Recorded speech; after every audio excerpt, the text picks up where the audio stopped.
Origi! Yeah! He's doing it! Yeah! Unbelievable! Hello and welcome to the Liverpool Way podcast after yet another Premier League game where the result was determined in stoppage time. Alexis Mac Allister stabbed home in the 97th minute to earn the Reds 3 points on a day when the performance left an awful lot to be desired yet again. Ultimately though, it's 3 points that improves Liverpool's chances of being in the Champions League next season after Chelsea threw away a couple of points yesterday. I'm Chris Smith and I'm joined by TLW Editor Dave Usher. Dave, another game decided at the death, this time in our favour. I suppose a win's a win, and this is a ground that we've historically struggled at. And I'm just trying to be nice here, so I'll say that we've played better and lost this season. Yeah, we definitely have. It wasn't good at all. It was daylight robbery, which just kind of makes it all the more funny, really, because it's Forest and I want them to go down. Forest did not deserve to lose that game. I felt like the second half was pretty even. There wasn't much in it either way. The first half, though, we were... I think Slot might have said that's the worst first half of the season. He said something along those lines afterwards. Hard to disagree, although I think Palace was very bad. Gosh. We conceded a few goals in that one, and it should have been more. I don't think this was terrible with the ball. I didn't think it was defensively. I didn't think we were that bad. I felt like definitely the two centre backs and Alisson. I thought they did a really good job to ensure that we didn't go in behind, because we could easily have gone in behind. But I felt like most of their chances were. I know, like they've set a Premier League record against us or something for the most shots in a half, but most of them were pot shots from distance. There was a couple of decent chances they had, but I felt like we did do a pretty good job restricting their goal opportunities. But that's the only positive that I can come up with for the first half, because with the ball we were hideous. We just couldn't put 3 passes together. I don't know what the problem was. What's mad though is we've had a full week to prepare for this game, and that's what we saved up in the first half. Right. Forest played away in Europe on Thursday night, and I'm not sure. I read that it was the same starting 11 as well. I don't think it was. Yeah. So plus it was Turkey. It wasn't like a little trip over to fucking Calais or something. Exactly, and for them to come out with the energy and they just wanted it more. They were first to everything, and we were just so slow and passive. And the second half was definitely better, but again, it was even, and I can't say, oh well, we deserved it based on the second half. I mean, we didn't deserve it, but we got it, and it's funny. Yeah, it is pretty funny because they are annoying as piss. And to be fair, they make that an intimidating place to go. It's a great atmosphere there, but the 90 minutes of chanting about how they are in Arne Slot's head is fucking tedious, to say the least. And I heard our lads give it back a little bit at the end as well, which was nice. But it's always satisfying beating them under any circumstances, So I'll definitely take a 97th minute winner. Not quite as enjoyable as your Darwins in the 99th a couple of years ago, but he misses us, you know. Seen his quotes today about he misses Liverpool. Not half as much as I miss him. What do you think? Do you think there's any way that... No. Nip it in the bud now. No, there's no chance. I think we kind of need it, though, just to give us something to talk about on these identikit performance pods. You know what I mean? How long have you been saying now that... without wanting to reopen that can of worms, but, a goal in stoppage time either way decides the game, and it's not a whole lot other than that changes it. This did change a little bit today, because I thought the performance was decidedly... worse, as you say, in the first half, where it was weird. It was like watching us as a relegation threatened team in 17th place not being able to get out of our own half against a superior opposition. It was weird. Yeah, it was. Yeah. It was really hard to there's games this season, and there's been various things that have been wrong with performances and that.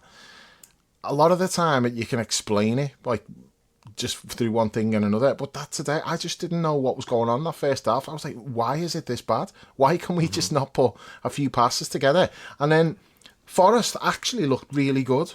They didn't do much in the final third, but getting there, they played through us really well. Gibbs White just had the freedom of the park.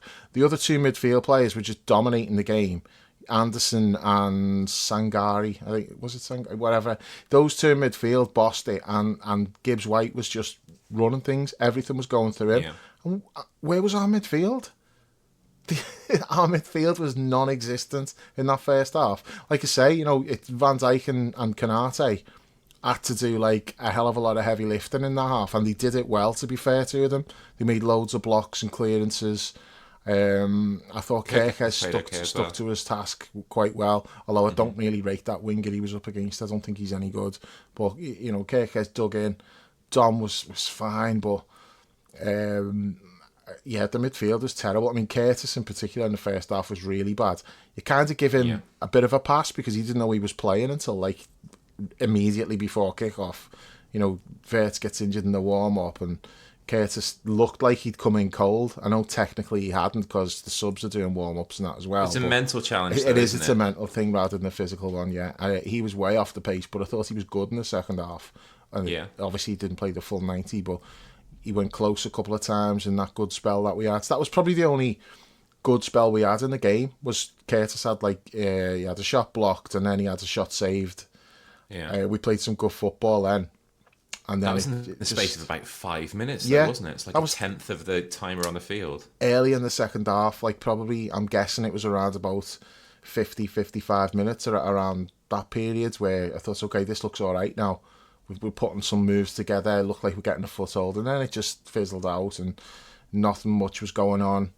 We did look, I'd say, when it got to stoppage time at the end, we marginally looked more like the team that was going to score, but it's not like we were peppering them and they couldn't get out. They were counter-attacking and, they had the chances as well. So, it was just, the only thing that you take from it really is the points and just the sheer comedy value of how it happened.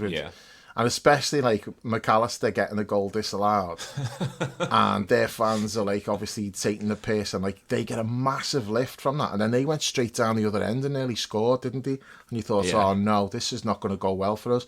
And then Mac Allister scores again, and then again there's a VAR check, and Forrest must have been thinking, it's going to get disallowed again, but no, it didn't, and we had the last laugh in the end. To be fair to Macca, really, that's his first league goal of the season. I know he's got a couple in Europe, but Johnny on the spot there on both occasions. He got really lucky with the first one. Shocking header from Hugo again. He needs to be working on that day and night, I think, his heading, because it's the only aspect of his game that I think, from an on-the-ball perspective, is really lacking at the moment. But it would have been hilarious had that first one stood, because in real time there didn't look anything wrong with that, and you see the first replay and you're like, fucking hell.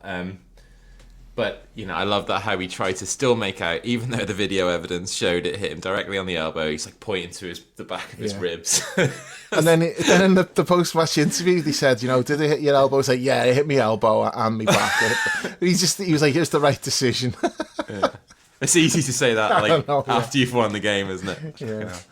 But the second one, he's in the right place at the right time to tuck it away, and I'm pleased for him, because it's been a difficult season, really difficult season for him. He hasn't looked fit since the very start.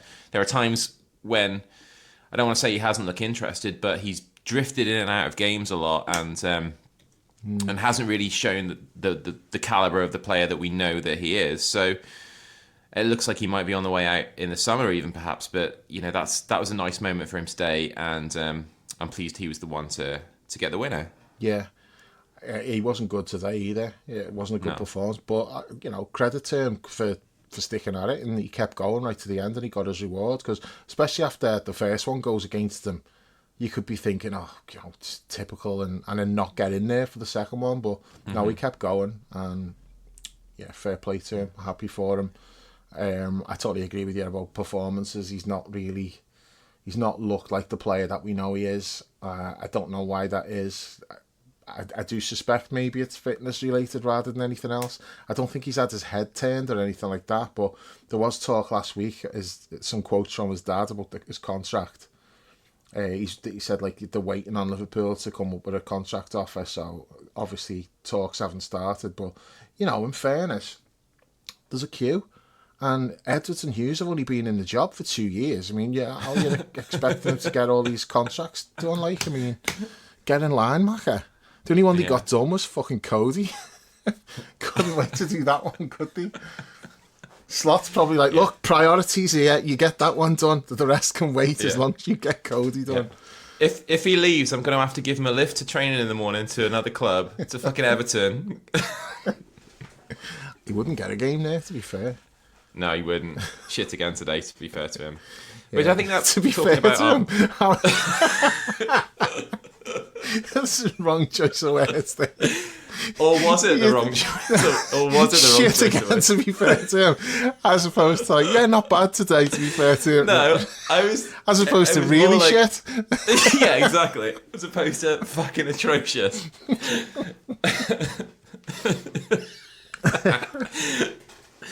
I mean, let's talk about our wingers today. You've been banging this drum quite a lot, really, and about sort of the form of the wide players. It was really telling today when Rio came on. 15 minutes, more than he normally gets, needing something from the game, the usual circumstance there. But this was really good from him today. Obviously, he set up the disallowed goal with a lovely little bit of play to get to the byline. Absolute peach of a cross, beautiful. It was, almost, it was can't miss territory for Hugo, but he found a way to miss it. And the second, I think it was just before, he had that lovely little mazy run through the middle of the park and sent it out wide, which I think led to the second, or sort of tantamount led to the second. But he made a big difference when he came on today. Yeah, the interesting thing for me really was it's not an assist because it got disallowed, but on that the disallowed one, he's on the right hand side and he's gone outside and put a cross in. As talented as he is, I feel like he does get bogged down on the left. Not necessarily through any fault of his own, but you're coming into traffic all the time when you're doing that. Now, it's different in an open game, and you've got space to run, and you're 1v1 against the fullback, and you can do your thing. But against like teams who are sitting deep, and then you're cutting in from the left, you're just closing off your own space. But that was different because he was able to just go on the outside and then deliver a really good cross. And it should have led to a goal for Hugo. You said he needs to work on his head and that. I'd say less time at the hairdressers, more time working on your head in training, because that's 3 games. I think it's 3 in a row now, where you'd expect to score 2 of those. I mean, you can make allowances for like 1 that you're going to miss, but you'd expect to score 2 out of the 3.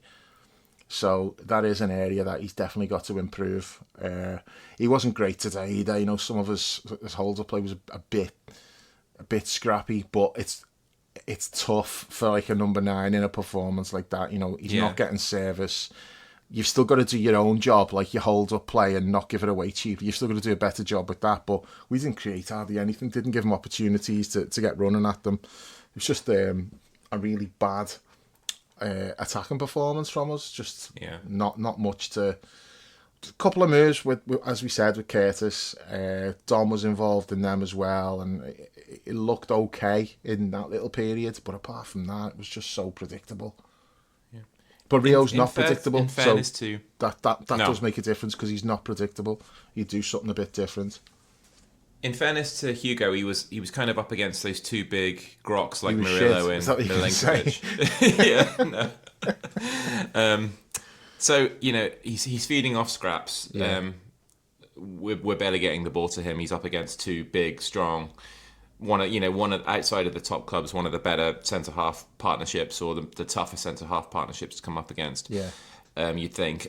But Rio, it's just great to see him out there and doing something a little bit refreshing and doing it quickly. And like Slot was asked about it afterwards, and I just wanted to get your take on this. Really, Slot said he already plays a big part for a 17-year-old. Tell me, wherever in the Premier League a player has had so many minutes, that tells you what kind of talent he is and how much we appreciate him. He's not wrong. I think he should have played more, but not hugely more. I do think there's a point there because, other players who've come through, they didn't come through at 17 really. Owen did, But a lot of the other players who've come through, you're talking like 18, 19 when they really establish themselves. Yeah. So he is ahead of that. And I think part of the reason why people are like clamouring for him to play more, it's not even about him. It's because of the players who he would be coming in for, specifically Cody, but you can add Mo to that as well. You know, because those two today, it's killing us in a lot of ways. You know, I've said before, like if you're a top team, your wide forwards have got to be shit hot.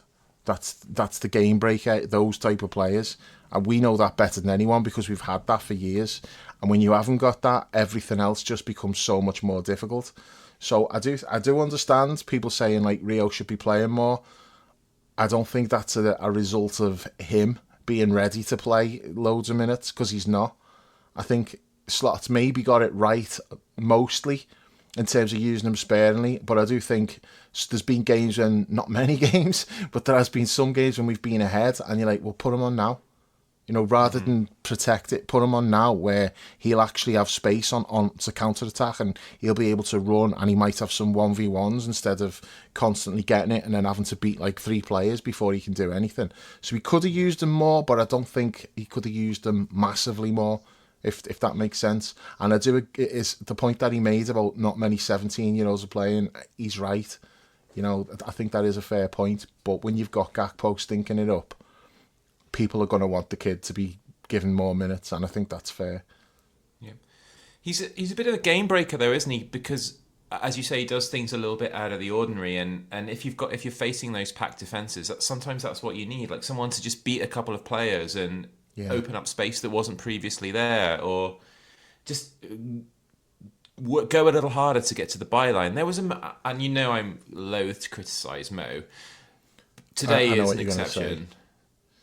The time where Dom, where Dom played it out to him and it kind of got caught under his feet, and the momentum of the attack just died. That was a different player than any of us are used to seeing. You know, it was startling to see what the fuck's happened there. I thought you were going to see the one when he tried to go on the outside of Nico Williams, and then he just realised, oh shit, that's not happening, and he just stopped. Yeah. He knew. You know, last week I did say the Brighton game. Yeah, that was it. I was trying to think what the game was. Yeah, it was Brighton and that fullback, and I was laughing at that fullback. He was so bad. He did not look like a fullback. He looked like a number 10 who'd been said, right, just go and do a job for us over there, because Mo just had his way with him all day. It was embarrassing. He was just doing whatever he wanted against him. And I did say, like, yeah, Mo's looked really good today, but let's see him do it against the proper left back. And Nico Williams just had him in his pocket today. I thought Nico Williams, other than Gibbs White, I think Nico Williams was probably the best player on the pitch today. He's always super motivated against us, isn't he? He's always got that. Like, I think he always has a good game against us. And why wouldn't you really? Like, you know, look at how it's transpired for us in his position. Well, he plays left back now, doesn't he? But he came through it. He came through at right back. Really, the majority of his minutes at Liverpool were. So plus I think he feels like he deserved a better shake. He wants to stick it to the knobheads who were giving him shit on social media. Remember the abuse that he was getting? Mm-hmm. Yeah. So he's probably every time like he plays well against us, he's probably thinking, "Yeah, I'll fucking have that, you pricks," because he got like terrible abuse. He's one of the first Liverpool players I can remember to be getting shit off fans on social media.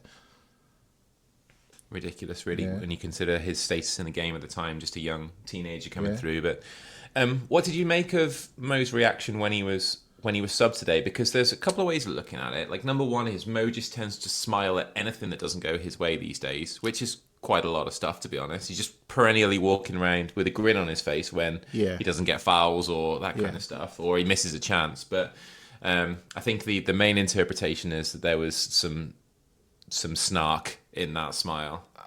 I thought it was more of a laugh than a smile, and I definitely think there was snark in it.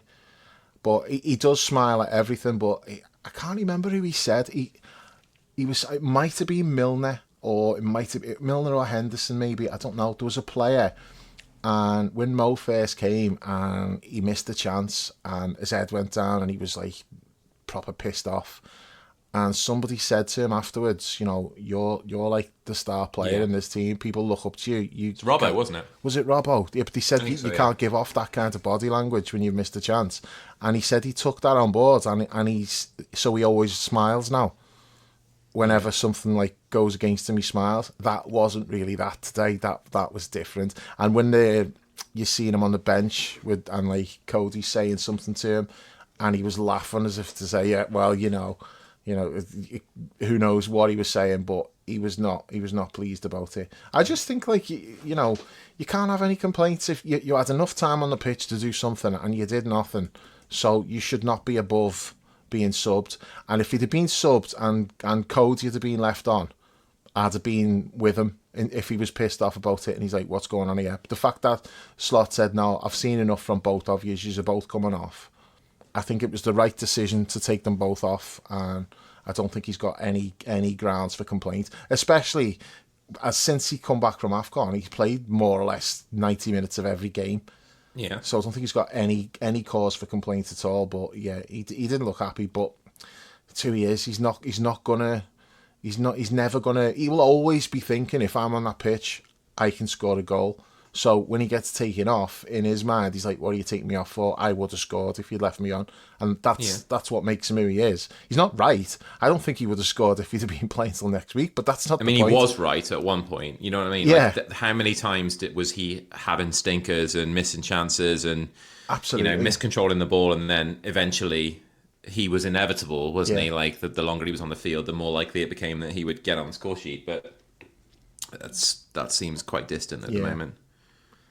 Not saying it's perennial, it's forever, but at the moment it certainly doesn't look like he's gonna turn it around when he's having these bad performances anymore. No, it's like, Paul's said it quite a bit, and Dan's been saying it as well about it needs a different role if it's going to work, because it's too easy for fullbacks now. Apart from that lad at Brighton last week, generally speaking, fullbacks are having a really easy game when they're coming up against them. But he's still got like those moments of quality where he'll play like a brilliant pass to someone. He's still got the vision and the awareness of what's going on around him. But he's not beating anybody, and he's even that one. When he gave it up, it was what I said last week about he thinks he can do that and work his way around onto his left foot, and he's not quick enough to do it anymore.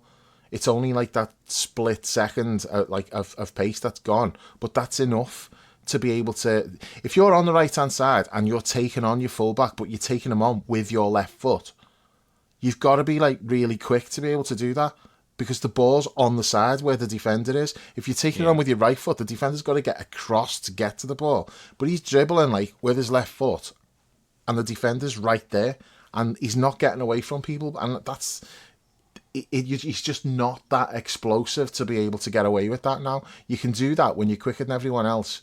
He's still playing as though he is, and he's not. Mm-hmm. And it just becomes easier for defenders to just take it off him. So, yeah, I do still think like he's got something to offer, but it's got to be in a different role. And I don't really see what that role is when you've got Vert and Ekitike. Like, Vert is going to play off Ekitike. You're not going to leave either of them out to play Mo there, are you? No. So could you do that like 2-2-2 thing, do you think, with like, say, maybe like Slobosly and Gravenberch or Maka or Curtis or whatever, and then Mo and Florian, and then Isak and Ekitike? Maybe if you've got... with the bombing on full Yeah, backs. you'd have to have Frimpong though, wouldn't you? I don't think that works with anybody else playing on the right. So, I don't know. And then do you really want to make such a big tactical switch at this point in the season when, like, I know we're shite, but we're still in the hunt for things. Yeah. So it's not like you've just got a free swing at it and think, oh well, we'll just do this. So I don't think Slot's going to want to like make such drastic changes while his job's on the line, and we're still going for the Champions League place. Not to mention we're still in the Champions League. Right. One more thing on Mo. Did you see Sashin's post? Friend of the show, Sashin Nakrani, said, Mo looks pissed off as he's coming off. Get yourselves down to the mix zone, lads. I thought that was really good. I was half expecting like an agent tweet. Yeah. We may well still get that at some point tonight. I don't think Mo's going to do that again, but I wouldn't be surprised if his agent makes some sort of smart ass comment. Not even a comment. He'll just probably post like laughing emojis. Yeah. Like that's his usual. That's his go-to, isn't it? Old Remy. So where are we up to now then? So the good thing about the win today is, obviously any win's a good win, but like it sort of puts us right back in that hunt for the top 5, really. I don't necessarily expect Manchester United to win at Everton tomorrow, because despite them putting a couple of results together, they're still crap. So that puts us right back in the hunt. We're level on points with Chelsea now. We're level on points with United, but they still have a game in hand. And a couple of weeks ago, it was starting to look pretty grim on that front. So things can change quickly. Chelsea are sort of settling down a little bit now after that new manager bounce. That was a shocking result for them yesterday. So are you back on the... yesterday. Yeah. Are you back on the 5th place train? Yeah. Reason being, I said on the last pod, didn't I, when I was looking at Chelsea's fixtures, I was like, oh, okay, in a few weeks' time, we really should be above Chelsea. Now, I was not factoring in them dropping points against Burnley. I was looking beyond Burnley at the games that they've got coming up. I'm like, okay, they've got loads of games here where you'd expect them to drop points. And we were at like a run of, I think, including today, like our next 4 were games, definitely 3 and probably 4. I think the 4th was Tottenham. So again, yeah, they're games you should expect to win all of those. And Chelsea will be dropping points in that run. And then they go and drop 2 to Burnley. I'm like, okay, well, I didn't see that one coming. But they've got really tough games coming up. So we should be above Chelsea in the next few weeks. Now, United's a different story. I don't know. They have got some tough games coming up. But Everton are not good at home. Yeah, that's true. They've been much better away from home. They're not a good home team at the moment, so I wouldn't be surprised if United went there and won. The thing is, as much as we want to finish above United, because you always would want to finish above United, but it doesn't make a massive difference if you finish 4th or 5th. The result, the prize is going to be the same either way. So the main thing is you just got to finish above one of them, whether that's Chelsea, United, or even Villa. You just got to finish above one of those teams, and then that's your objective. Not the objective at the start of the season, but the objective now is getting the Champions League. Well, 5th will do that for you. So whether you finish 4th or 5th, it doesn't make a massive difference in terms of the outcome. But obviously, yeah, we would like to finish above United, because it's a bit embarrassing to not be above them, considering we were champions going into the season. Yeah.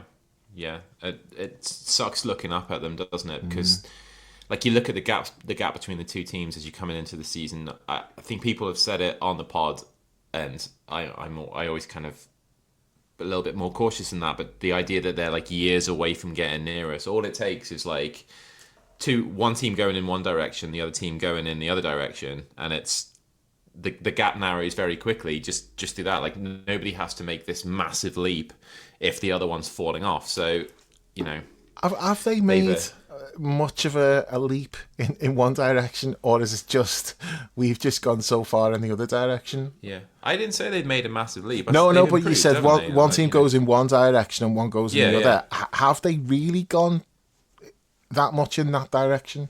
I'm not sure they have. They won 4 games in a row, didn't they? Yeah. They beat Arsenal, they beat Man City. I'm talking about over the whole season. Right. Like, I agree, they've gone massively upwards since Carrick's took over, but in terms of points tally now compared to last season, it's probably not massively different, but it feels like everybody's got less points than last season, except maybe the teams at the bottom. Yeah. Like, Arsenal have got considerably less points, haven't they? Well, they got a lot less points than we had when we were top. Yeah, I think at the moment, like somebody said the other night, that they have the fewest points after this many games since the season that Leicester won the title. So that kind of tells you. But there's a lot of that's factored in. Is this the skewedness of? So I just invent a word there. Skewedness, yeah. Skewedness, yeah. Of like those 95, 97, 99 point seasons that Liverpool and Manchester City put together over the course of about 4 or 5 seasons. So it's definitely leveled off, but it's kind of leveled. It's kind of dropped below the leveling off now, if you know what I mean. Yeah. But where do you think this puts us? Sort of, it's difficult to analyze these results and look at big picture stuff week to week. But sort of where are you at now in terms of big picture. In some ways, a win gets us closer to our goal, but a win also furthers the idea that the status quo might endure beyond this campaign. So is there a little bit of kind of, I don't want to say mixed feelings because I know that's not the case, but sort of just a hint of like, well, if this carries on like this and we eke out enough points to get ourselves into the Champions League, then it probably assures that we go into the next season in the same position that we're in now. Does that come into your thinking at all?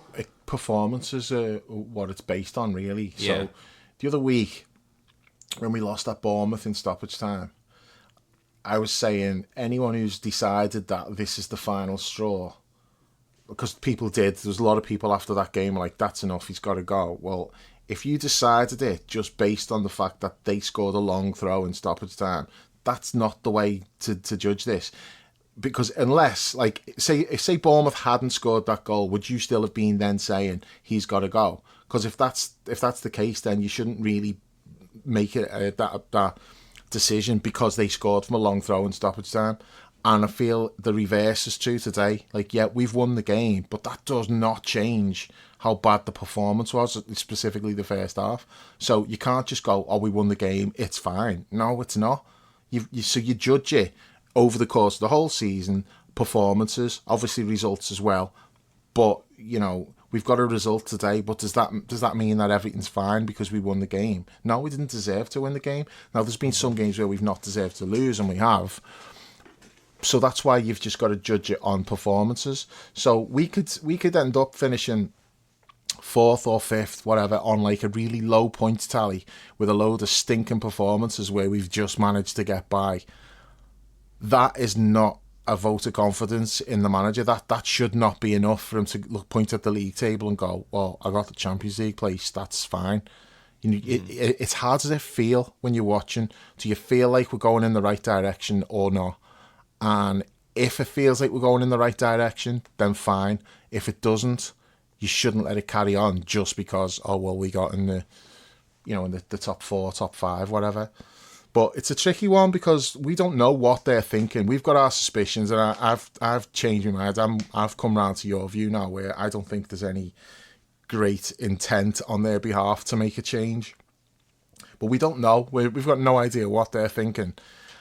And Alonso's out there, and you don't want him going to another team, so that factors into it massively, I think, or it should do. That's something that they should be factoring in. If you let this go to the end of the season, thinking it's okay, we'll just get Alonso in the summer, and who knows, maybe they've spoken to him about it, maybe he's expressed his interest and said, yeah, you know, I'll come in the summer. If you let it play out and you keep Slot in place, if he wins that Champions League, your plans are going belly up. Yeah. So he's not going to, though. You know what? Me and John were talking about this today, and it's easy for people to say, oh, we're not going to win it, we've got no chance. Like Paul's always saying, why would you even be saying that as a possibility? That we're not good enough. Have you been watching us? Worse teams than us have won the Champions League. That's like, we've won it with a much worse team. And the other argument is, well, we're not very good against Premier League sides, and there's another 4 Premier League sides still in it or whatever. Well, yeah, but it's different. It's a two-legged game in Europe, and, you know, the power of Anfield, all of that stuff. We've beaten... Well, when we won it in 2005, look at that Chelsea team. Look at like how many points they had, how like unstoppable that Chelsea team was. We knocked them out. So don't tell me that we couldn't beat Arsenal over 2 legs. Or, well, we actually, if you look at the 2 league games, if they were Champions League games, we would have knocked Arsenal out. We would have beat them on aggregate. Don't tell me that we can't Arsenal beat on the way to the final in 2007, yeah. didn't we? In that quarter-final. Yeah. They were better than us then, So that's what I mean. Like, I don't know where this is coming from, where people are just dismissing the idea that we could win it. Well, we need luck with injuries, don't get me wrong, because we are really at the bare bones, which we shouldn't be because we've not got that many players out. But we can't really afford to lose any more players, because if that happens, then I would say, no, we can't do it. But if we keep like the players you've got, if we keep them fit, and then you've got Isak coming back in a month's time or whatever, I don't see any reason why we can't do it. I'm not saying we will. Even when we're really good, I wouldn't say we will win it, because anything can happen. It's a knockout competition. You need some luck along the way, but there's no reason why we couldn't win it this year. Who would you be scared of? Who's in it who you look at and go, oh no, they scare me? Maybe Bayern Munich.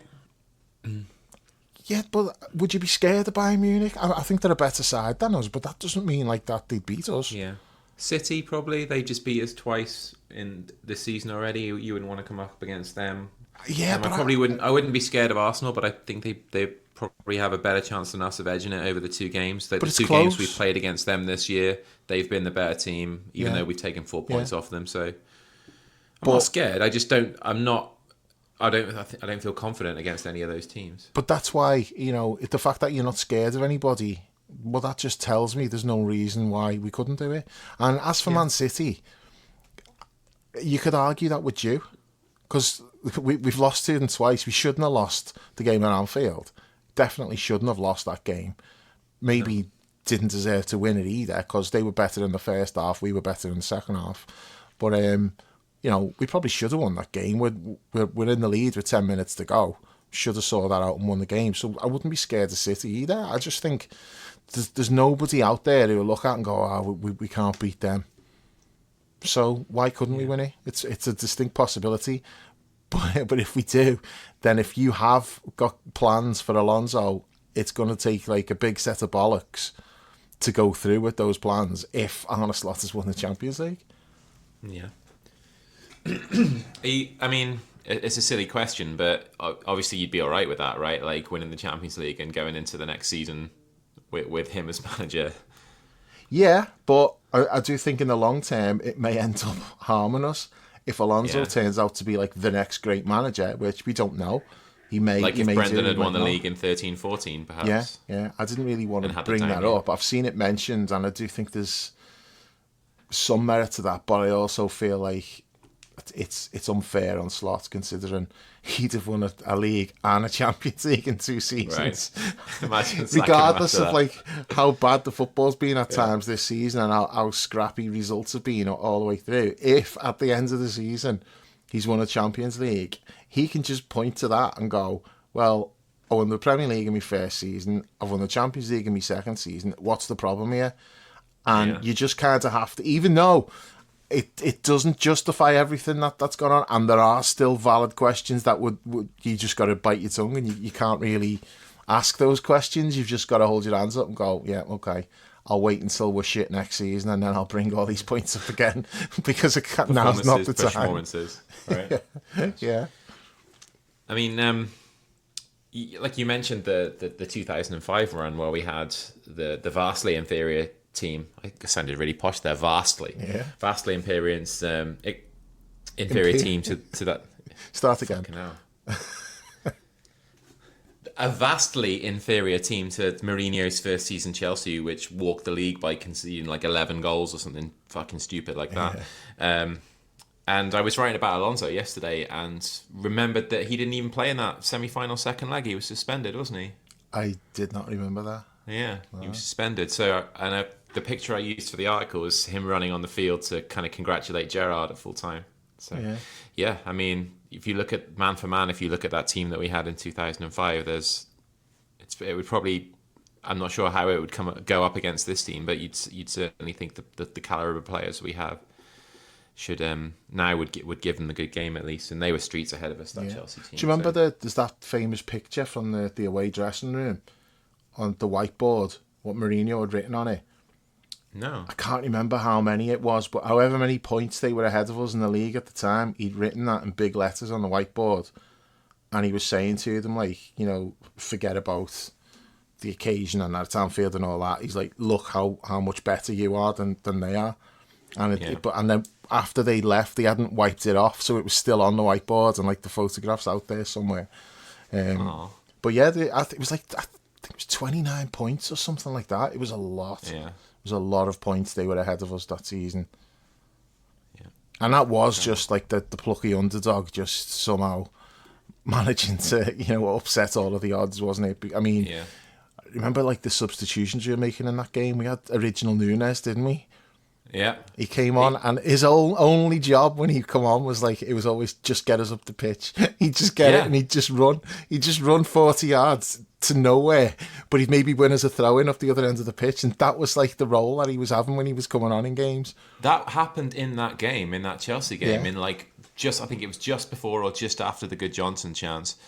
Like he got it and he ran down that right wing. I was right in line with it in the cop, and he won us to throw in, and I think that like pretty much sealed it. Got one of like the biggest cheers of the night. Fucking hell, it was fraught that night, wasn't it? Yeah. Oh my god, one of the most scared and most excited I've ever been.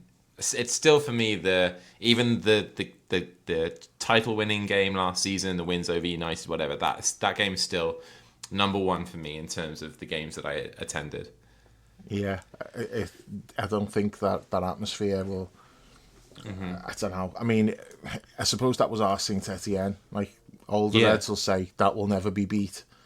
And I can't imagine that Saint Etienne was a better atmosphere than that night against Chelsea, but maybe it was. I don't know. I wasn't there, but I feel like that was the pinnacle. I don't think I'll experience like a better atmosphere than that. That was just something else.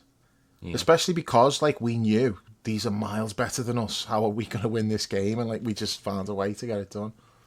The key was that first leg where we somehow went there and it's like a Rafa masterclass and we got the 0-0 draw there. Nothing really happened in that game, was it? We just went there and just kept it. There was no drama. It's not like we were hanging on. I feel like that was a pretty much nothing game, that one. Mm-hmm. Yeah. Routine. But yeah, that second leg was something else.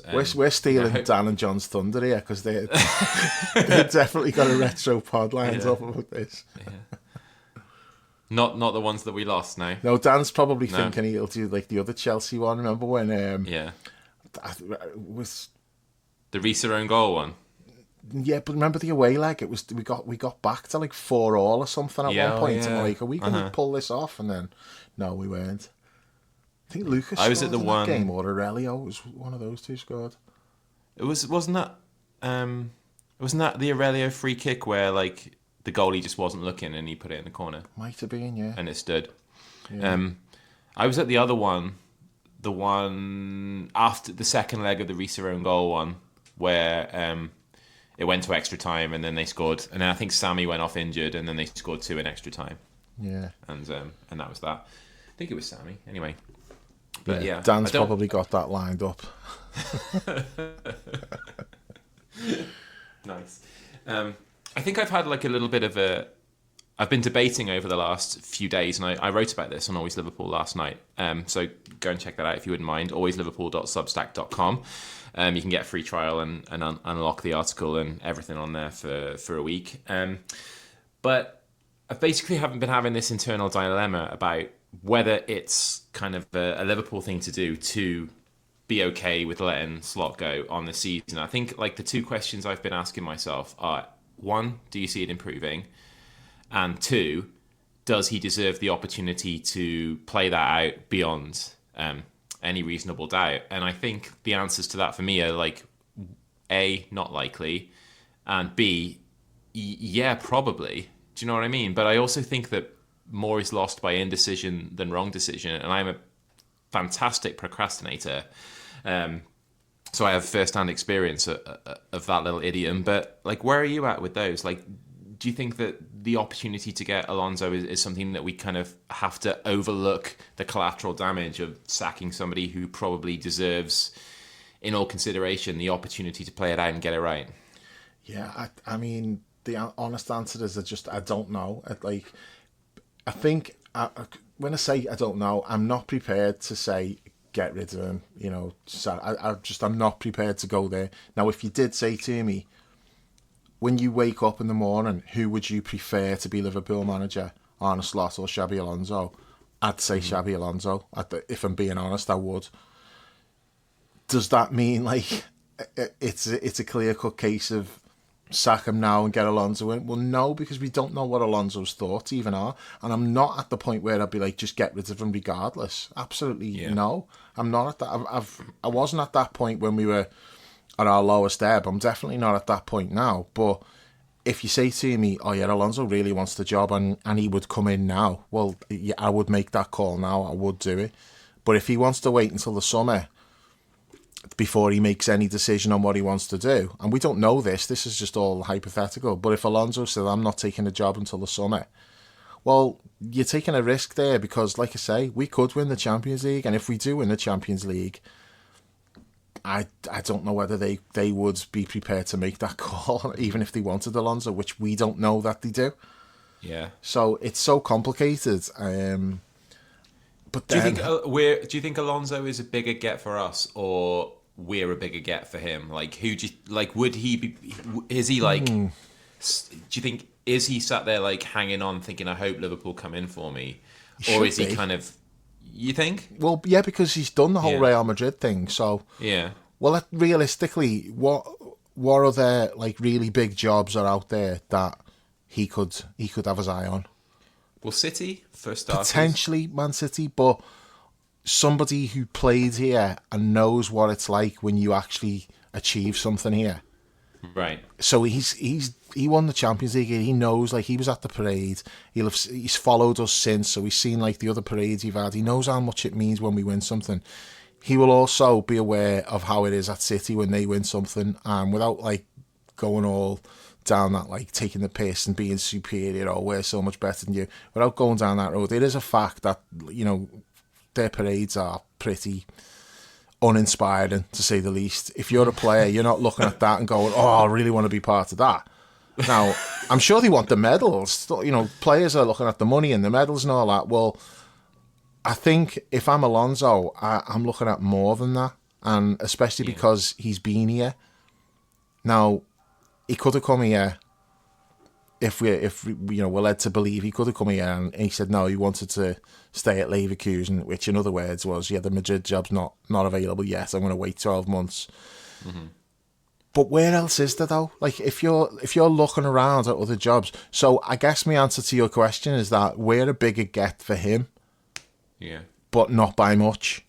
Because equally, if we're looking out at managers who could potentially come in, if it comes to that, where they decide, okay, Arne Slot's gone as far as he can go, thanks for everything, we want to go in a new direction, well, who are you looking at? Because most of the other names who we would be linked with, I'd be tempted to just stay with Slot rather than pull the trigger on some of those other names. Whereas if Alonso's Alonso's not available, yeah, I'm sticking rather than twisting. Depends on how the rest of the season goes. I need to see improvement, but I wouldn't be like desperate to be saying no, get him out and get Thomas Tuchel. No, he's just signed a new contract, hasn't he, with England? But or Nagelsmann or Iriola, whoever. I wouldn't be. There's nobody out there. I'm like, yeah, I would be well up for that.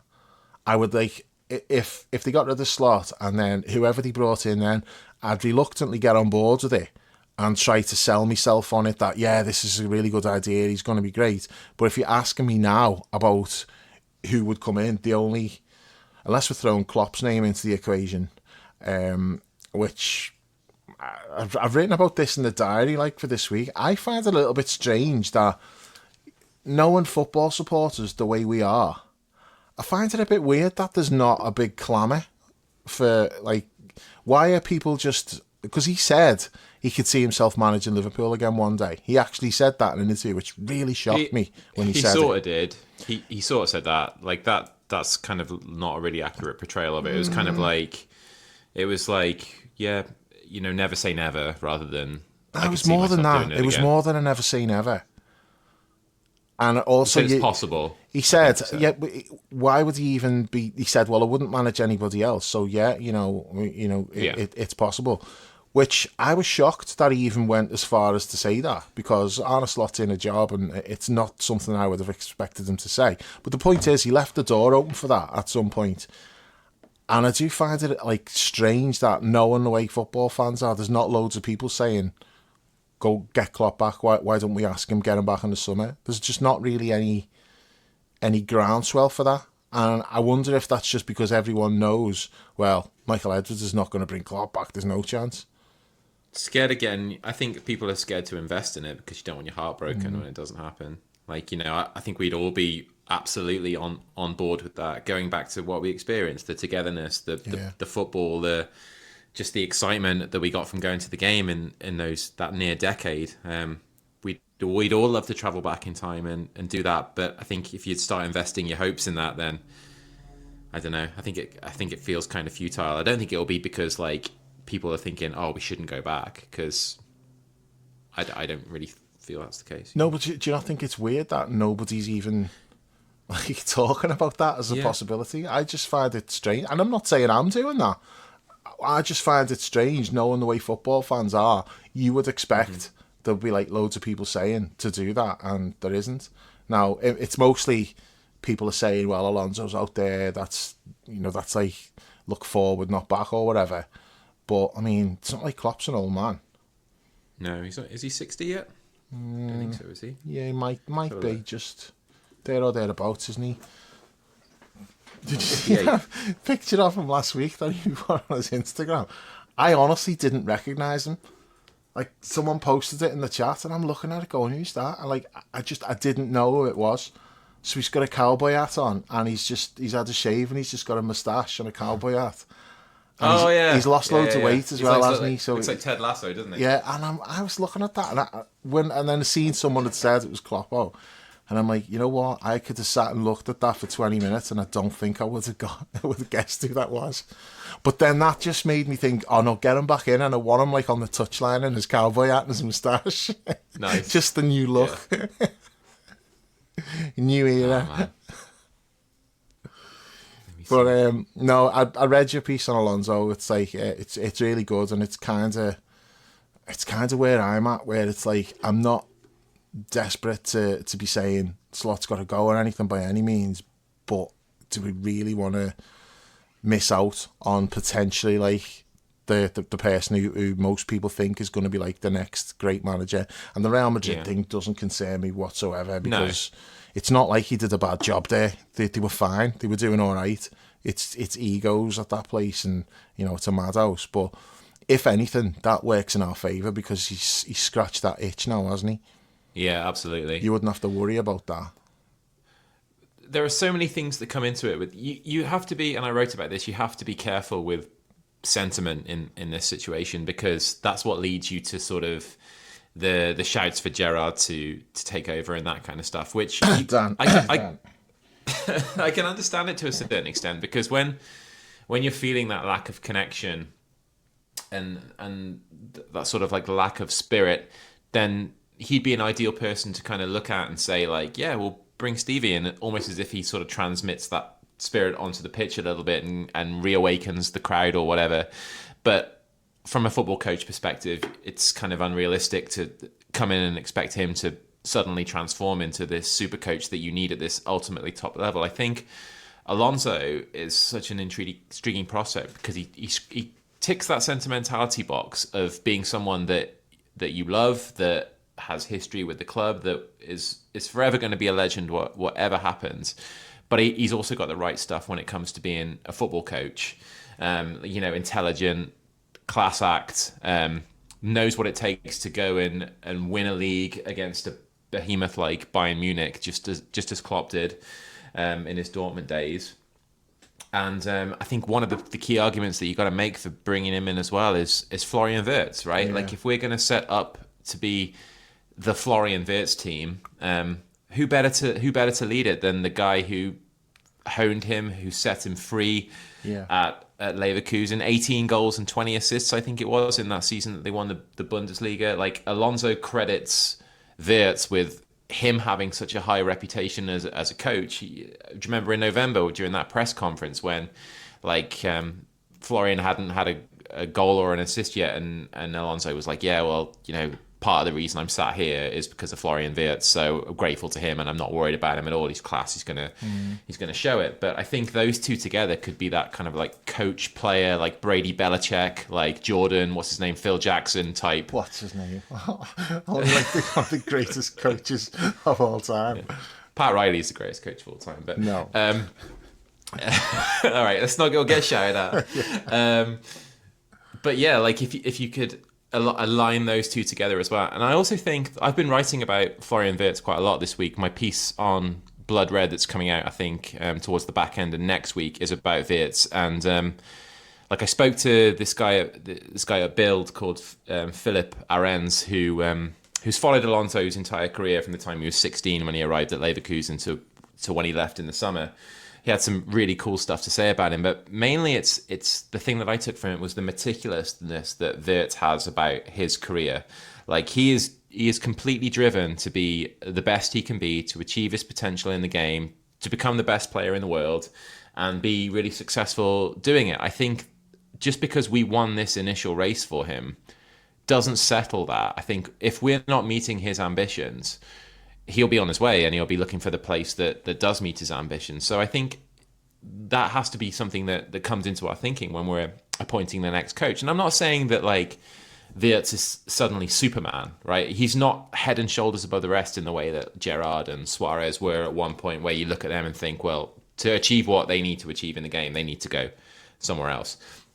But it should certainly come into play that this manager who's out there, who is considered to be the next hot young thing in coaching, who has this beautiful connection with Liverpool that goes back beyond even joining the club. You know, if you look at that whole Liverpool Basque region, the parallels between those two regions in Italy and Spain are several. They're legendary almost. But if you add to that Liverpool's brightest hope for the future as a footballer, the most exciting signing that we've made in perhaps since maybe Suarez himself, right? Like, the transformational signing in terms of out of the gate being, you know, this player that you have all these hopes for, maybe even Torres, someone like that. But I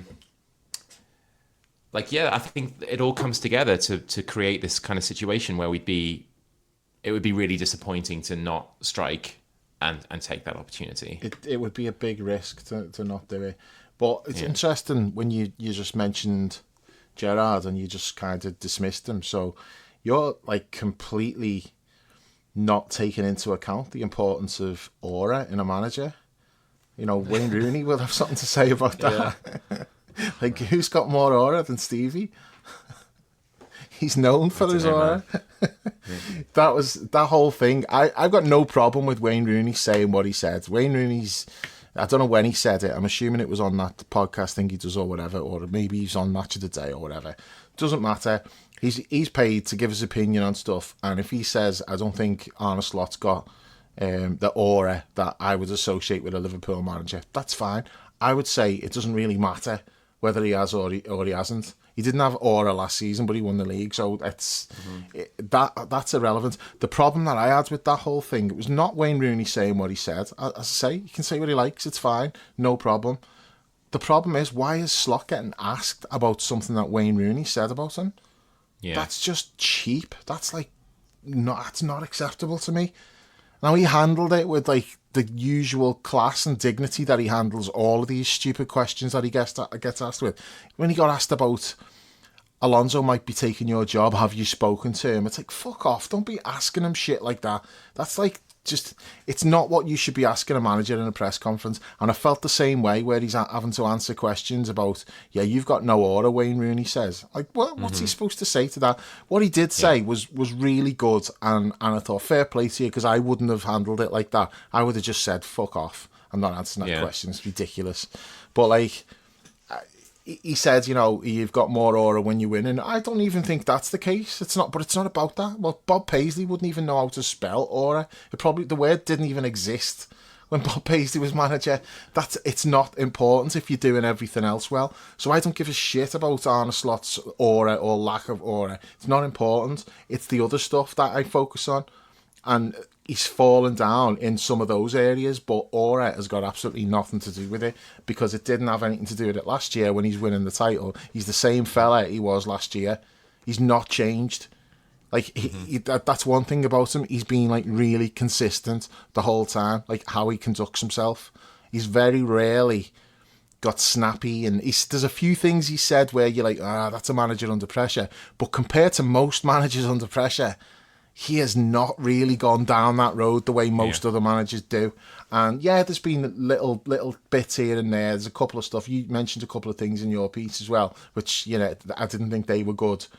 But for the most part, He's rose above all of that stuff, and when he's getting asked stupid questions like that, and it pisses me off because there's loads of questions that we would like to ask him, like relevant questions, and you've got people who are in like a privileged position, sat in a room, and they can ask him these questions, and they're going for like the easy headline. Oh, let's ask him. That's about how the what news Wayne Rooney cycle said. works, though, isn't it? Like, it's just shit. every Monday, Rooney says something fucking preposterous that drives the news cycle for that day, and then they can keep it running till midweek when there's a press conference and he can get asked about it. Like that's just how it works. Like Rooney, I don't know why he's so complicit in this, because he's a player who has had shocking press down the years. And he's brought, don't get me wrong, he's brought almost every little bit of it on himself by his behaviour, essentially, by being a fucking toe rag at times. But like, I don't know why he's so complicit in this. Like, when you hear him talk about the actual footy, he's got decent stuff to say. But when you hear him with these, every week without fail, there's a headline on the BBC website, something that he said that's fucking and lazy, and it's not just lazy, it's fucking way over the top as well. Van Dijk like stuff, that was just daft as well. He's better. He can be better than that. You see, here's the thing. He can say what he likes, and I don't really care, unless he says something that really crosses a line. I'm not really asked, because my point is, well, I don't mind Manchester United's manager getting asked about, Wayne Rooney's just said this, or Paul Scholes has just said this on his podcast. Why a Liverpool manager should not be having to answer questions about what Wayne Rooney has said about him. Now, there's been times when Stevie's said stuff, and Stevie's never gone like personal with it, but like he said stuff where I think, you're not wrong, but I'm surprised that you've actually been that honest where you've said that. So the low block stuff and things like that. Slot getting asked about that, I feel like that's like one of Liverpool's biggest legends has made a statement about this team, and let's find out what Slot thinks. I feel like that's more acceptable. But next week, fucking Rio Ferdinand comes out with some absolute bollocks, and Slot's going to have to answer that, is he? Oh, well, Rio Ferdinand's just said this about you. No, he shouldn't be having to answer questions like that. And I think, like, at this point, I think the press office should be stepping in and just saying, look, don't be asking shit like that. Stick to relevant questions. It's essentially, it's like ex-Manchester United and Everton footballer who doesn't like Liverpool says something derogatory about Liverpool. Like, there's no fucking story in that, is there? Like, it's not a story. No, it shouldn't be. You basically just some ex-player's opinion that has nothing to do with Liverpool Football Club, other than the fact that he's competed against us for years and doesn't like us very much. And it's not even a relevant point that he's making. Like, if he was to say something insightful about the tactics that we're using, and he makes an interesting point, I could get on board with that being brought up and ask him about it. But just something as lazy as that, like, he hasn't got the order of a Liverpool manager.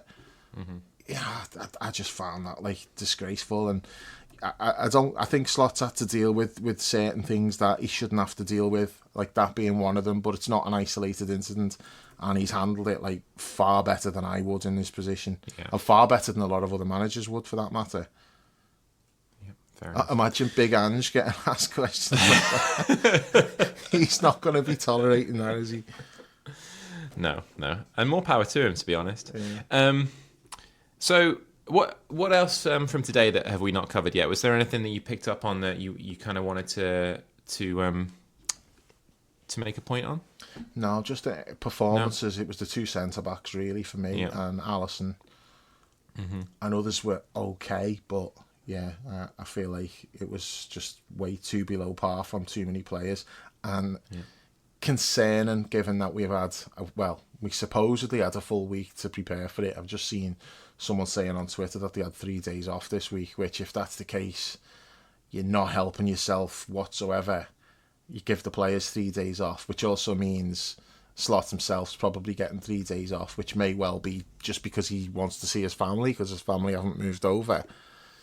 That's not an ideal situation, and if it doesn't go well on the pitch, which it didn't, result aside, it didn't go well today, people are going to look at it and go, well, you complain all the time about not having preparation because you're playing twice a week, and then you've got a free midweek, and what you do, you just take time off and give the players time off. So we may as well have had a game in midweek because we've not. I want us to have a full week on the training pitch preparing for the weekend's game. Mm-hmm. And if that, and I'm saying if, because I don't know if they had 3 days off or what, of just something that I've just read. But they did the press conference on Thursday and not Friday, which tells me that he was probably off on Friday. I just don't think that's helping. It's not a good look. We didn't look sharp, did we? Do you know what I mean? Like No. it didn't look like they'd been honing their game and preparing to be ready for raring to go today, because the first half we just didn't come out of the traps at all. I don't think we even got into the fucking traps, let alone get out of them. But you know who did though? Forest. Yeah. After playing on Thursday nights, like a big massive like round trip that they had to do. Forest came out to the traps. We've had a full week to prepare and come in undercooked. Yeah, not good. Well, speaking of having a full week to prepare, we have another one. So I expect he's on the flight to Dubai as we speak.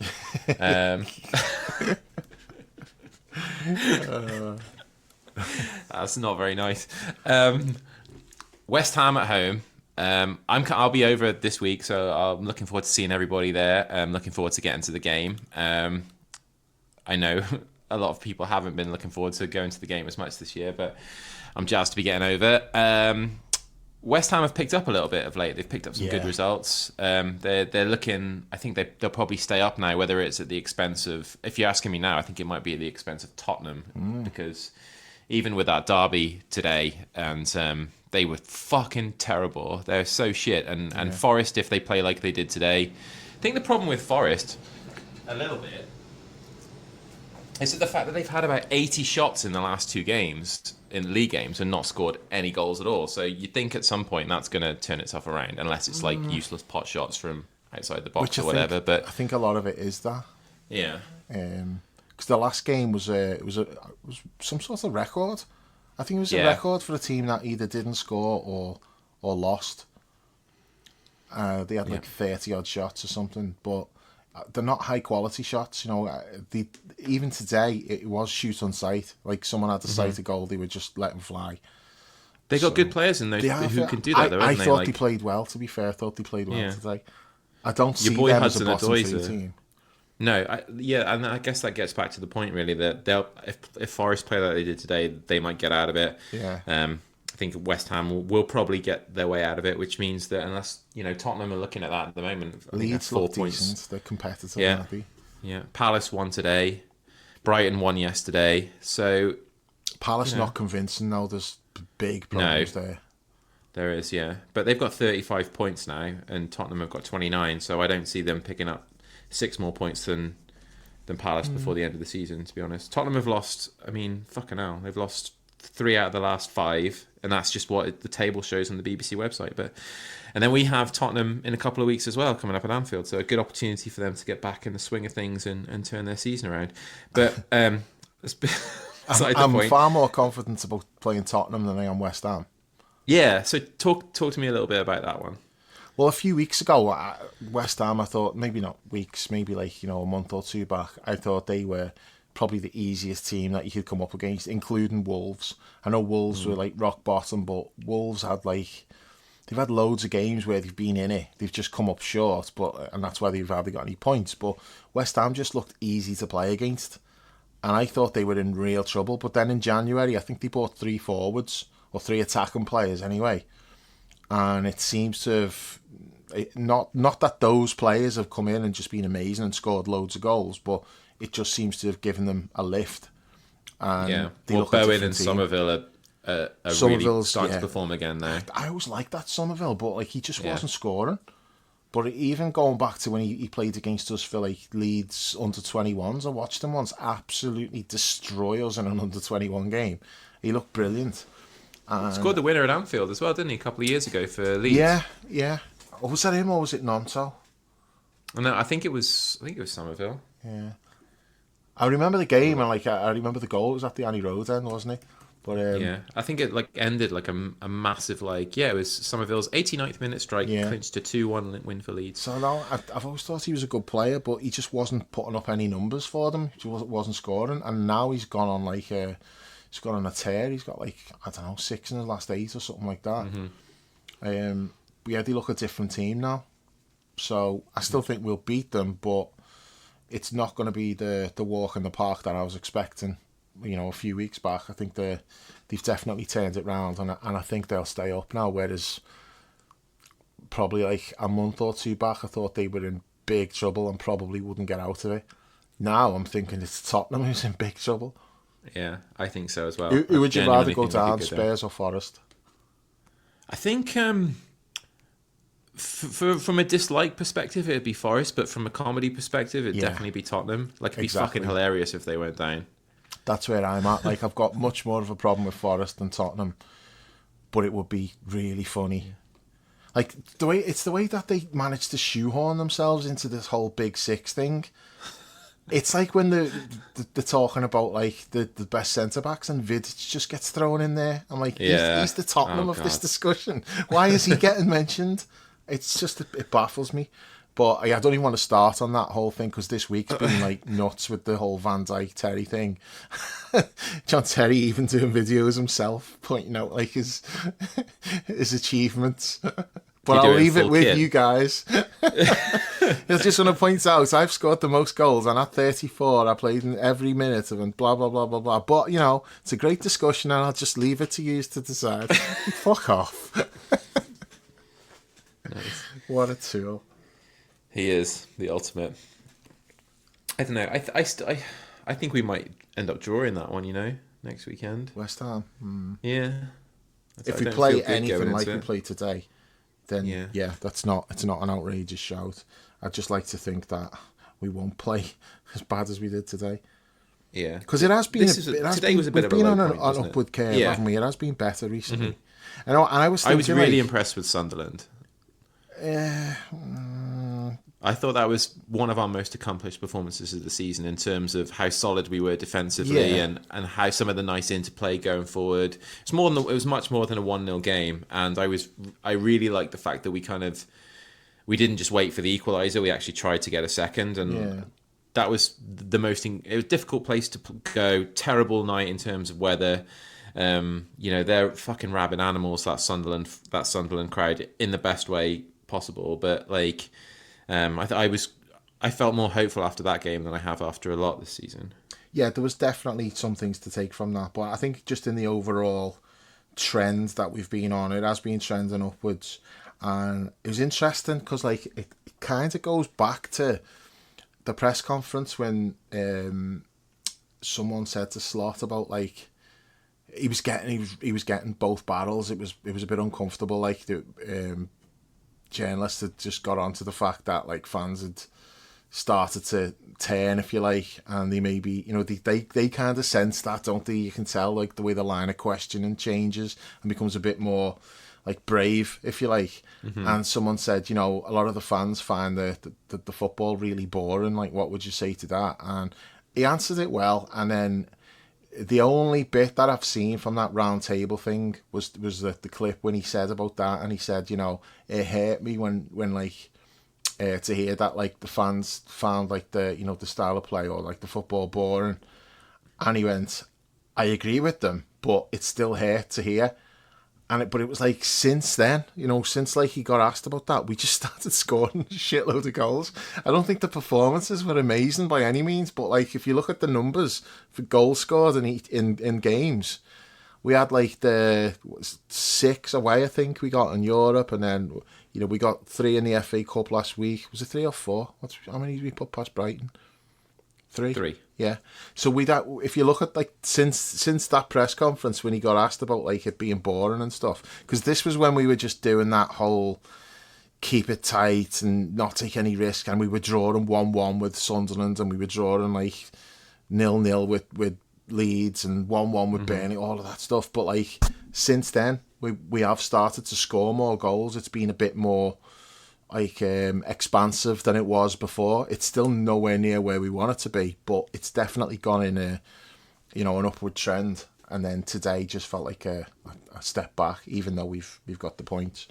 Performance wise, it was definitely a step back.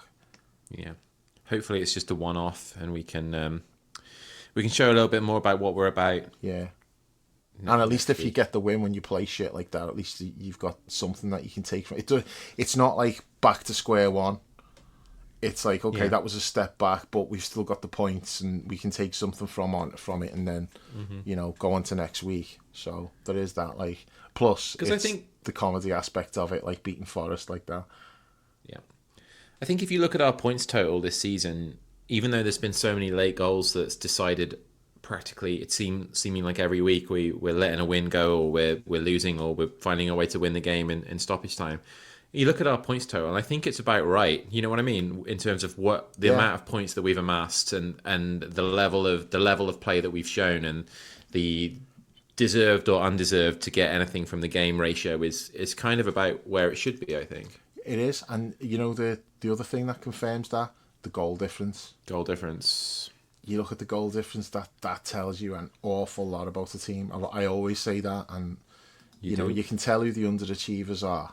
We're not underachieving in that sense. Like underachievers will have like a big goal difference and low points because they've just got loads of games where they've just stupidly slipped up and thrown points away. That's not... We've had to fight and scrap for every point that we've got, more or less. Mm-hmm. And so we've also lost points, but it's because every game's been like a close scrap, and the goal difference just reflects that. Yeah, sure does. So, prediction for Saturday? Narrow win. But I wouldn't be shocked, like you, if it was a draw. Basically, you're saying we could lose 1-0, we could draw 0-0, or we could win 1-0. Yeah, I think it some would just, variance it on would be a one-goal what we scoreline see. either way. It's what we see most weeks, where it's just narrow. So I'm just looking at it now. Our goal difference is +7. That's not great. Yeah, that could be important as well. Like, that's like Man United level, that, isn't it? We've laughed 10, at them in seasons past. Yeah, because we had no real, Chelsea are big 10 wins in the goals. league. Betting into the goal difference, Chelsea are 10 better than us. I mean, that speaks to what you just said about like underachieving, right? Like, yeah, and then Villa are only 3 ahead of us. Villa are overachieving. Okay. Like, they've got a lot of wins where you think, you've just scored like a worldie from 35 yards and that's got you the points. It's not sustainable, and it's kind of catching up with them a bit now. Yeah. Like, that's not even a criticism of Villa, because Villa should not be challenging for the title. They're not title contenders. I'd like to think they could be, but they're 10 points behind now, so, that's not happening. Because of the 3 at the top, they were by far the lesser of 3 evils. Yeah. But in your book, they're kind of still pretty evil as well, right, Villa? Like, yeah, but just not to the extent of the other 2. I've got no time for Villa at all. Fans, really, not so much the team. I've got no real problem with the team, but fans never really like Villa fans. Fair enough. So I think you're with me in terms of like the title and like what you're wanting to see happen. Yeah, and absolutely. I'm not happy about it, but like I'm not actively rooting for City. I'm just rooting against Arsenal. It's just a necessary evil for the next few months, I think. I've made my peace with it, so I don't feel as sheepish about it as I did a couple of weeks ago. But I just can't. I keep coming back to what you said about becoming an Erling Haaland fan because of Gabriel. Yeah. And it's like the truest thing. I know. The truest thing in the world. And that's how I'm approaching this between now and the end of the season. I thought I even got a little bit of a kick out of that dickhead Guardiola yesterday saying that, like, I've told the players to just have a couple of days off and relax with a couple of daiquiris. That was like a pure Ferguson move. Like, that was that I've got you fucking knob. Like, I got you right where I want you. Yeah. It's like, I think it was you said it the other day, where it's like, look what you've made us do. Arsenal, like, look how fucking bad you are. Look what you've made us do. You're so bad. You're making us want them to win the league, which normally, under no circumstances. In previous years, there's no way I would have said City over Arsenal, but it's like the more you watch Arsenal, like the last few minutes of that game against Wolves, like the last 10 minutes, some of the shit that they were doing. There's, one of the most deplorable things a footballer can do, in my eyes, is feign a head injury to stop the game, because that whole thing was brought in for player safety. You're abusing that for your own ends, when, like, that could cause problems down the line where, like, people are just Well, it kind of did, not the head injury, but you look at what happened with Conor Bradley, because Arsenal are that used to players just faking injury, because they do it all the time. They're judging other people by their standards. And Conor Bradley gets bundled off the pitch because Martinelli's thinking he's doing what an Arsenal player would do in that situation. So, like, it's the same with the head injuries.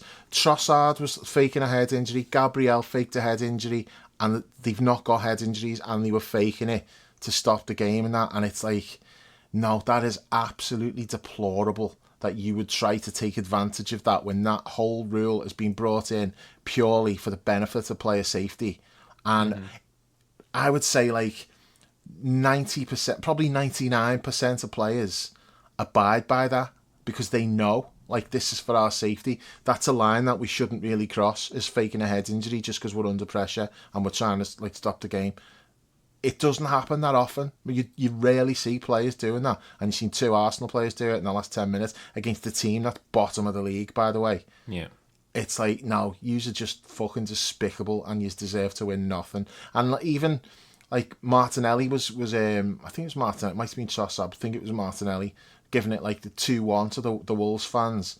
Like, it's one of them where you're chasing the ball and it runs out of play and the crowds are all like, "Way, dickhead." It just happens in every game. There's nothing sinister about it. But Arsenal being Arsenal, like, their whole, just everything about, like, their culture now, it's all this, like, just one-upmanship, isn't it? He's doing, clapping like, back. Yeah, 2-1. Like, and then a few minutes later, you know, it's karma. They end up, like, conceding. But you wouldn't get City players doing that, or our players. No. In that situation, you wouldn't get that.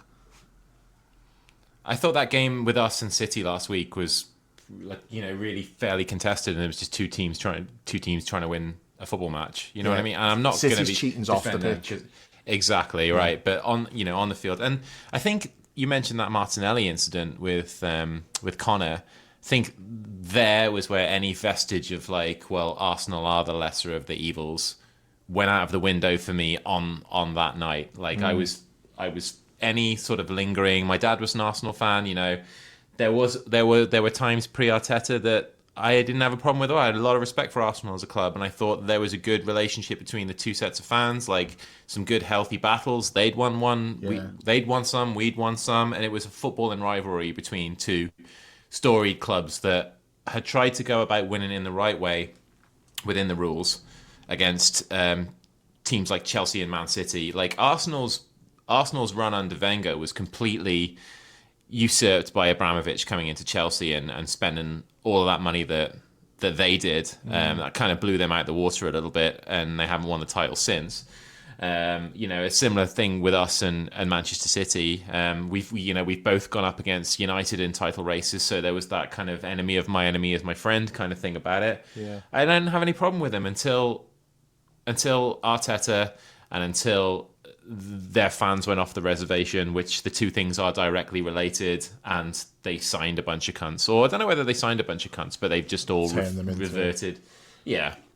So that's where I'm at with it. I don't feel sheepish about it. I'm team Guardiola between now and the end of that felt bad coming out, to be honest. That felt like vomit coming out of my mouth there. I think that we should say at this point, because I'm sure, like, you agree with me on this, people who feel the other way and they're like, they can't possibly root for City because of all the cheating and, like, screwing us out of titles and all that, I'm completely fine with that. And I've tried to talk myself into that, and the reason why I know I'm not like that and it's the other way is because I've been fighting this for a while.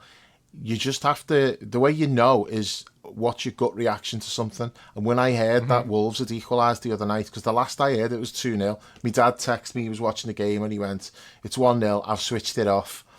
And then he messaged me again a bit later and he's like, "I just switched it back over and they scored again, it's 2-0, I'm definitely switching this off." So I just thought, okay, so they've won.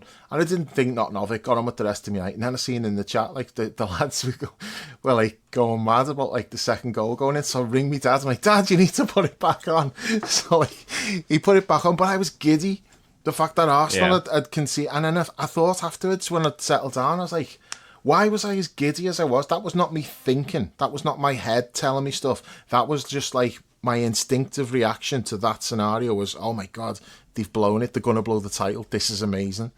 and that tells me where I'm at. It's got, I despise City as much as anybody despises City, but like the heart wants what the heart wants, and the heart wants Arsenal to fucking blow it again, just so we can all just laugh at them and the horrible fucking shithousing ways of the team. Declan Rice taking 55 seconds to take a corner the other night at Wolves.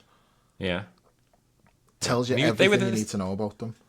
As soon as they went 2-1 up today, they started with it again. There's half an hour to go in the game, and obviously they ran out 4-1 winners in the end because Tottenham. But as soon as they went ahead in the game, they started fucking throwing themselves to the ground and wanting attention and taking ages over fucking corners and so is your dad on board with this as well then, by the sounds of it? No, he's not.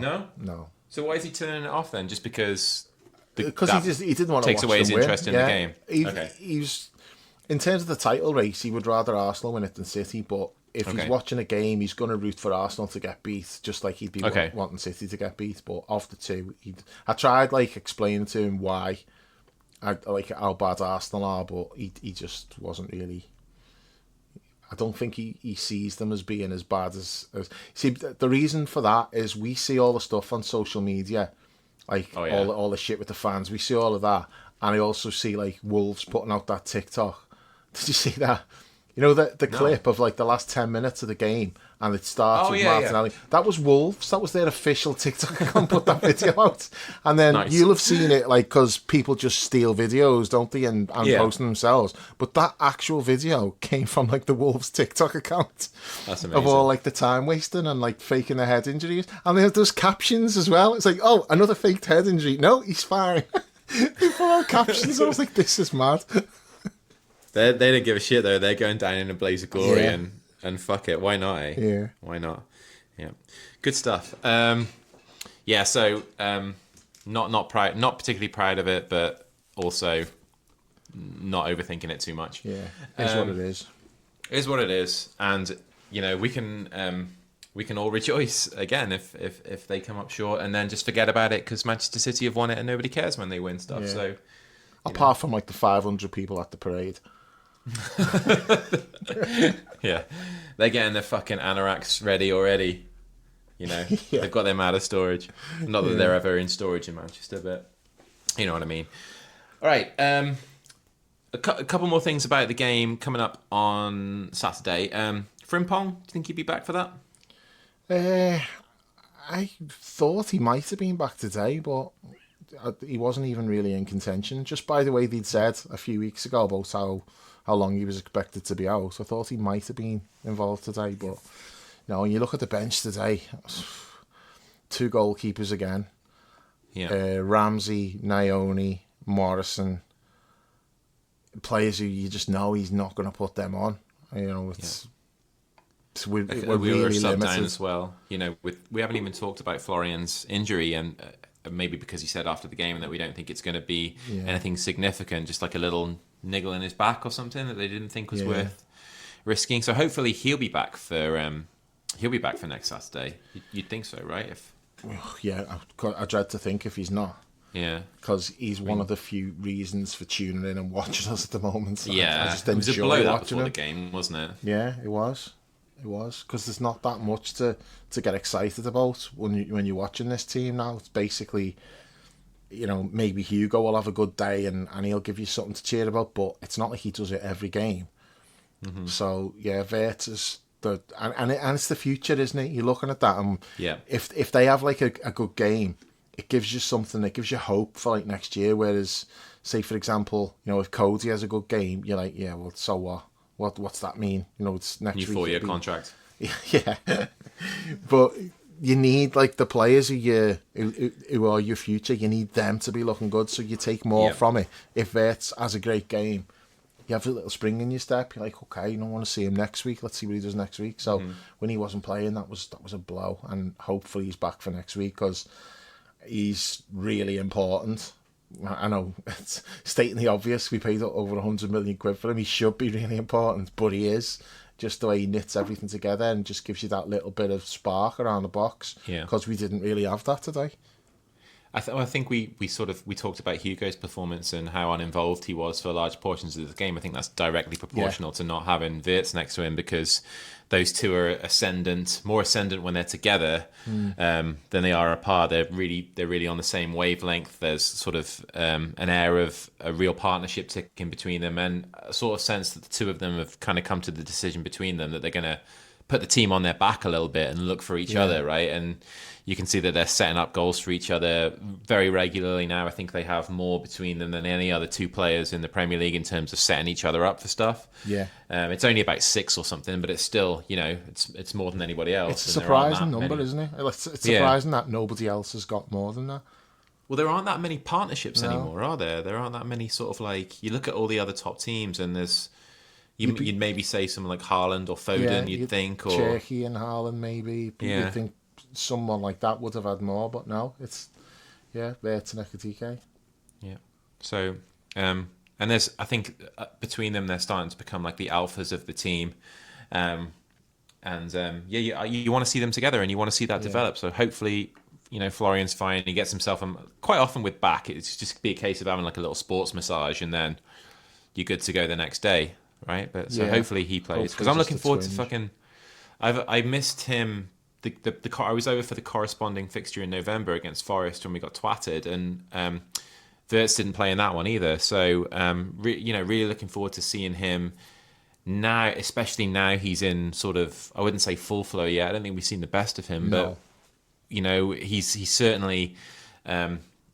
Upped his level significantly, and he's the player I most look forward to seeing when the team sheets announced these days. So I really hope he's fit to play. I still think we're just scratching the surface with what he will be. Yeah, me too. But like I say, we're not going to see it unless we rise in line with what he wants out of this sport. So All right, anything else? No. There's no rat update for any listeners who are wondering. Still haven't caught any. Is it still in the car? No, I'm in the car? Parking over the road. I don't even park up the driveway now until I know it's safe to put the car there. I don't want to put it up and then it chew through wires again. But can you just put like a little line of cheese to the neighbour's car? Have himself camp from there. I've got 4 traps in the garden, and I checked them yesterday, and 2 of the traps have gone off and not caught anything, and 2 of them, like the food's gone out of the trap, and then the other 2 haven't been touched. But I'm like, how are they setting the trap off and not getting caught in it? So, don't you worry about getting like a fox or something by accident? No, it's too small. It's enclosed in a box. Oh, okay. Yeah. Right. And we don't have like rabbits in the front garden. Maybe like in the back, but the back's all fenced in. Nothing could get in. Yeah. But is it one of those traps where if you catch it, you can release it alive? Or no, it's a trap, like a snap trap. But okay. Someone had recommended one of those where you can catch them alive. So I may just put one of those out there just in case when I bring the car back up. But yeah, I'm just reluctant to bring it up in case like I end up having to pay £300 again for a rewiring job. Right, jeez. Because I'm like you, man. Like I won't kill. Like I'm fucking vegetarian as well. So and you are by default. So I won't kill anything. Like obviously I live in Florida and we get a shitload of rain, and when it rains we get cockroaches in the house, great big fucking massive ones, and they don't die either. I have to try and. I usually get like a broom and try and like hockey stick them like out of our back porch. Game on. Yeah, game on. Because they're fucking indestructible. You can.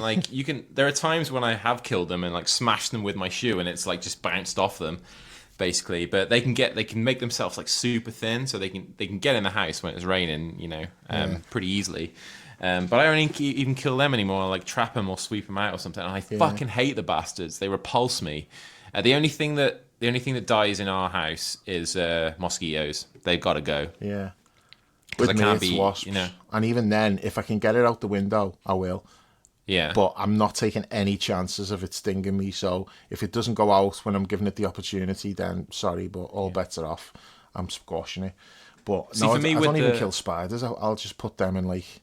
I'll get them in some kitchen roll, or if it's a proper big one that I'm like, don't want to take a chance of it crawling out the kitchen roll, I'll put a glass over it and catch it in the glass and then put it outside. You want to get one of those little. They're sort of like litter pickers. That they've got like a little bristly brush that you can open up and then enclose it around the spider, and it catches it without harming it. I got one of them for my mum, so that's a good idea for those. But I won't kill spiders in our place. Not that we get significant house spiders in Florida. We do get these banana spiders that live in the parks and stuff, and they're terrifying. I ran into one of their webs the other day when I was out on a long ass run, and it was horrific. Because these things are like the size probably the size of, say, like a coaster, like a what's coaster, right? Yeah, coaster. So I ran through one of their webs the other day. But in terms of in our house, any little house spiders get to live because they eat the mosquitoes, so they get to stay. No worries about them. But I think the difference between the wasps and the mosquitoes, like, you're a preemptive murderer with the wasps if needs be, but I have to wait for the mosquitoes to draw first blood. Like, if they've got me first, I can give it that you drew first blood, and then I can take him out from there. He's had his meal from me. They don't live very long anyway. He's had a good innings. You got to go. I'm like that with horseflies, which is like a fairly... fucking hurt, they do, don't they? That's like a recent phenomenon for me. I'd never encountered a horsefly until I was about, 45. And it's because you live out in the sticks now, mate. No, but that's where I get them in our front garden. And oh, there's something about me that they're just drawn to. So, like, we'll all be in the garden and nobody gets bothered by the horsefly, and then there's one on my leg, and I'll feel it bite me, and I come out in, like, massive lumps, dead itchy. It's horrible. Are they like carb deficient or something? And they sense the fucking potatoes on you. ChatGPT, why am I getting attacked by horseflies? And it said it's to do with like the type of blood, and like they can just, there's different things that they sense in like people, and obviously like I've just got high quality blood that they're just coming for. Yeah. Fair enough. You're like the opposite of what's his name from. It's all the salt. Yeah, the salt and the carbs. Like, you're just a walk-in energy source to them. So, oh god, Dave! They go around the garden fucking buzzing like they're in a rave. But yeah, I will kill them if a horsefly lands on me. Then I'll kill it, and I won't feel bad about that. But no, ideally, I'm actually quite glad that I've not there's not been a rat in the shop, because I don't want to actually kill it. I just want to get rid of it. So I'm not having to fork out all this money to the mechanics for fixing my car. Yeah, it makes me like dead. Even if I see anything dead, it makes me dead sad. Like, my dad always used to cry when he would have to bury like a goldfish or something. It was like one of the only times I'd ever see him fucking upset. Yeah. It was like something like that happened. But yeah, it's not nice, is it, coming out to find something like that? Our road is just full of like dead animals. It's in the country, so rabbits and pheasants and all sorts. That road of yours is like a national speed limit road, though, isn't it? No, it's not supposed to be. All right, they do bomb up and down it though. Yeah, yeah, but it's supposed to be a 30, like, but yeah. We've struggled because we had a real cold snap in South Florida. Really sort of uncommon weather. It got down into like the single digits, like 3 or 4 or something like that. And when it gets cold to a certain level, the iguanas, which are invasive, so they're not supposed to be there, they go into this kind of like hibernation stasis state and start falling out of the trees. So they just I know. So they're just happily like living their lives, and all of a sudden they'll just go. Their bodies will completely shut down, and they'll fall out of the trees. Now sometimes they'll just, if they have a soft landing, they'll land on the grass, and then when it warms up again, they'll reanimate and slowly come back around again and start sort of like storing up some heat, and they'll start moving around again. But obviously loads of them just drop in the road, and then they're just fucking sitting ducks for, like cars, or, so there's been fucking hundreds of dead iguanas everywhere. And like obviously because this is a fucking nice way to end the pod, isn't it? But the Florida like wildlife people have been going around gathering them up and euthanizing them, because obviously you want to lessen how many of them there are, because they cause fucking havoc to the ecosystem, and they sort of like dig in tunnels in the canals and that kind of stuff, and they're predators to things that are native species, so obviously you don't want it. But it's just weird, man. No, Not sure. You sent me a picture of that, the iguana that fell off the tree. It's so weird. Yeah, it's weird. All right, we should probably call time on this, right? Yeah. We've gone through the death segment. Yeah. All right. The squashed iguana segment. That's a new one for you. So again, like no pod in the week. Maybe we can convince Dan and John to get time team sorted, and until now's a good time, really, isn't it? Because we've got the international break coming up. We've got Champions League is still on hiatus for a little while, so we need the time team to start filling some gaps for us until that's the case. So yeah, Dan and John will be back in midweek with the Cristan-Ball podcast.